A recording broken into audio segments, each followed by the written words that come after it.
Namazi është dritë në ballin e besimtarit, sa ajo sejdë që ti ke bërë të kthehet në dritë në dynja dhe dritë në ahiret.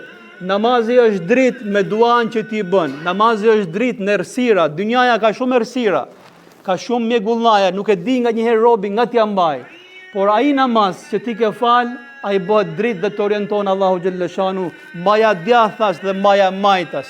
Lum ata njerëz që e kanë ndriçuar veten e tyre me namaz, edhe ky namaz i ndriçon në dynja, i ndriçon në varret e tyne, i ndriçon mbi urën e siratit, i ndriçon derisa ti fus në xhenetin e Allahu xhalleshanu.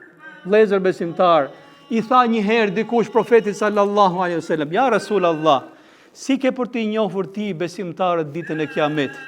Ata janë shumë, ti nuk i njeh gjithë. I njoh ta profeti alayhis salam. T'u pyes unë juve, nëse dikush prej jush ka kuaj, disa janë të zi e disa janë me lara.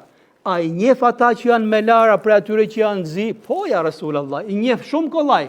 Diti njoh njeriu çobani delet e veta, diti njoh kuajt e vet.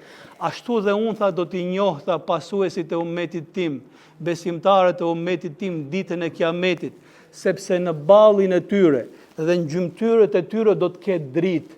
Është drita e abdesit dhe drita e sejdës, i dalloj për një herë nga njerëzit tjerë. Prandaj thot profeti sallallahu alaihi wasallam, es-salatu nur, namazi është dritë. Ta bën Zoti dritë edhe në ball, ta bën Zoti edhe dritë në ditën e Kiametit.